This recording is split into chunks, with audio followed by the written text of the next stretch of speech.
the week been? My name is Lois. Hi, my name is Ruth. And it's time for coffee break! Woo! Oh, cheers, it. Cheers, manzi. It's quite a hanging. Don't go too fast, man. We take it slow. Oh, man. Hey, so let's see what's been prepared for us today. I hope your week has been great. It's been good. I really thank God. Umefanya nini? Resting time, a lot of rest. Yeah. I've really rested. I've been intentional this season to rest. I believe this will make you rest. How might now make me now Nini, come out of that season of rest? I'm wondering. What resources and support systems? Ukishaona support systems, rest. What resources and support systems are available for individuals struggling with mental health issues? Hey, I need to mengia mental health. Way. Yeah, so what resources? First is your family support. Okay. Like you really Okay. need a family support system. That's so important. Having people around you. Yeah. I think another resource is therapy. People don't realize how important therapy is, and we think that we just need to go for therapy when things are so bad, not realizing that even when things are good, it's so important to start that journey and have that journey. Yeah. It also leads us just to a place of just having a good relationship with ourselves also. I think another resource is there's this, okay, but I think that's still therapy. Inamaliza points, but like, but it's the same with therapy. It's I think there's like a company called it's called aromatherapy. Nisikize. I think they allow you can call them. They have a toll-free number where you can call and just talk to someone. So it's important just to know those things that you're able to do. Yeah, that you can just call and talk. I think sometimes you just want to talk to someone who doesn't know you. At least you know me, so you're my friend, you're my support system. But sometimes, therapy is when you're going to someone outside your circle, someone who doesn't know your background, and just having that conversation. I think it's important. Yeah, I like the idea of family. Family is very important because family has a lot of influence on an individual and in the community. So yesterday I was going through Instagram and then I met Michelle Obama. Hey, yeah, I met. No, my Instagram met Michelle Obama. My Instagram self met Michelle Obama on Instagram. Okay. Yeah, but I still met him. See the power of social media. Yeah. So she was saying, many a times we overlook friendships. Yeah, because sometimes when you think of friends, you see, like when you say family and friends, so sometimes we overlook friendships. You're like, it's just a friend. Yeah. I mean, just a friend. But she was just illustrating how powerful friends can be. Yeah. Because friends can influence you a lot. Friends can be like your, how do you call it? Like your fire, like when there's a fire somewhere, what do you call this? Lorries that come and... Oh, like those fire extinguishers. Yeah, Nini. your friends can be your fire extinguishers in your life. And they can really play a major role in your life. Yeah. So she was saying, let's not overlook friendships. Yeah. Let's not ever overlook friendships. Wow. Yeah, so friends, the kind of friends you hang with can also really trigger your kind of mental wellness. True. Yeah. True. Wow. And you had mentioned it in passing like a joke, but that aromatherapy, like just going for also this physical, things like massages. By the way, even like just going for a hairdo. Yeah, just changing up your nails. Me sometimes even just dressing up just makes me feel much feel better. True. So those are some of the systems we can overlook. Yeah. Yes. What are some of the things they do? Yeah. So, how can we promote mental health awareness and destigmatize seeking help? Okay. How can you promote it and destigmatize seeking help? I think one of the ways is just letting people know that there's a problem that we're trying to solve, and that problem is mental health. Because sometimes we really overwork ourselves. We really, actually, by the way, we overthink mental wellness, and sometimes you're like, apana, you have to be like this for you to be mentally, you get it. But it can be very simple, just really not taking care of yourself well. So if we kind of like create visibility around what mental wellness can be about, it's really about not taking care of yourself, overworking yourself, really trying to please people and forgetting that you have to love yourself more. Yeah. So I think just highlighting the components of mental wellness can really help people understand that this is what mental wellness is about. And don't overthink it. It's really in these things that you do in your daily lives that can contribute towards your mental wellness. Wow. Yeah, I think also just, as you said, talking about it, like using your platform just to talk about these matters.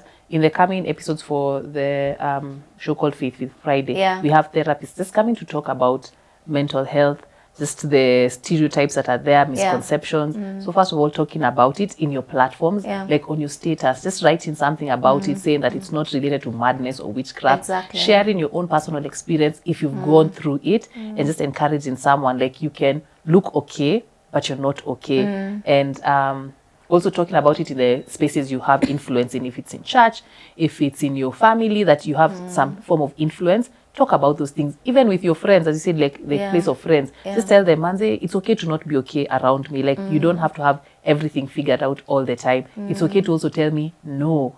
Like, so just having those conversations around it. And about seeking help, I think just how to remove that stigma is creating opportunities for people to have that. You know, people maybe think this therapy is either too expensive, I can't access it for free, and realizing that even in Kenya, we have toll-free numbers, even to Red Cross, that you can just call to talk to someone. Realize it's not expensive. People think that therapy is expensive. They think that I can't have access to it unless I have so much money. So I think that also can help, just telling people that it is there, it's accessible, it's free, and it's available. So, and then there are also organizations that are really delving deep into taking care of our mental wellness. I know the Bible Society of Kenya is one such example. They have a trauma healing program where they just talk to people who have gone through trauma, who have gone through ordeals, bad ordeals, and they're able to just lift them up from those kinds of spaces where they are to at least get to be better, you know, than where they are. So we can seek. Amazing. Okay. So it's my turn. Don't steal my show. Okay.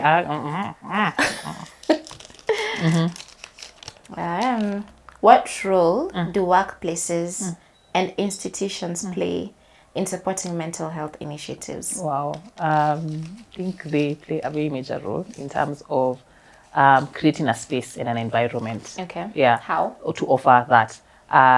My friend works, because all the places I've worked, they didn't have this, but my friend works in an organization where they pay for them monthly therapy. Like, so they've partnered with an institution, a counseling institution. So any staff member can go at any time.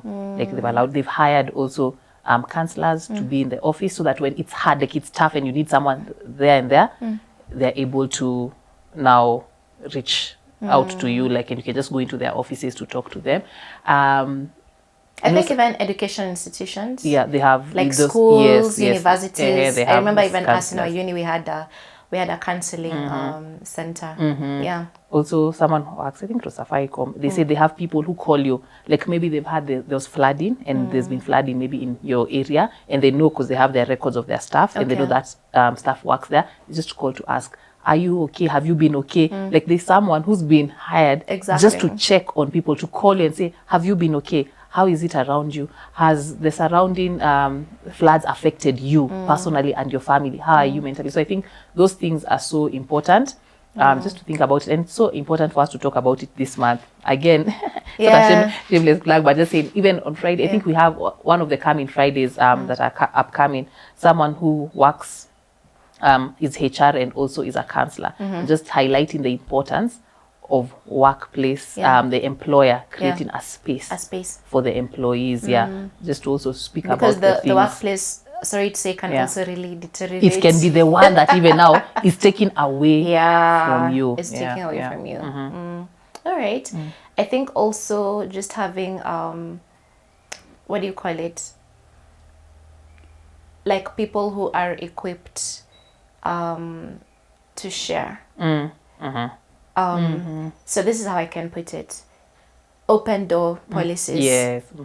Those kind of things. They go a long way. Sometimes you think it's a small thing, like my boss is just closed inside their corner and no one can reach up to them. But just having an open door policy of I can walk in and share this with my boss and just say, by the way, can we consider this 1, 2, 3? By the way, I'm not feeling okay. Can I just take a break? Just allowing that can also really go a long way for your employees. Yeah, so important. Where not that you have to write emails. Emails.